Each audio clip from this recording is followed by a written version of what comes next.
Want to find out how to say goodbye to probate in Nevada? Stay tuned for the details. Hello and welcome back. My name is Mario Joyner, your Las Vegas probate specialist. Today, we'll be discussing why it's essential to fully fund your trust to avoid probate in Nevada. Probate is a legal process that occurs after a person dies, and it involves the court overseeing the distribution of their assets to their beneficiaries. This process can be lengthy, expensive, and often involves a lot of paperwork. Now, fortunately, there is a way to avoid probate in Nevada, and that is by creating a trust. A trust is a legal entity that can hold your assets, and it allows you to control how your assets are distributed after you die.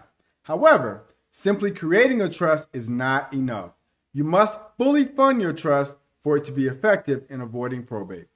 Fully funding your trust means transferring all of your assets into the trust name. This includes things like bank accounts, real estate, and other valuable property. Now, by doing so, you effectively remove these assets from your estate, which means they do not have to go through probate. If you fail to fully fund your trust, any assets that are not in the trust name will have to go through probate, which can be both costly and time-consuming. Now, this is because the court will have to determine who the rightful heirs are and how the assets should be distributed. Now, I commonly notice that a number of these cases under the set-aside probate proceeding. Now, although the Nevada set-aside is a shortened process that eliminates the need to go through a formal probate procedure, it becomes necessary. Now, in conclusion, fully fund your trust is essential to avoid probate in Nevada.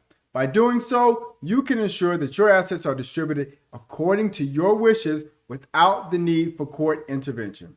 If you have any questions about funding your trust or creating a trust in Nevada, be sure to consult with a qualified attorney who can guide you through the process. Thank you for watching, and we hope this video was helpful.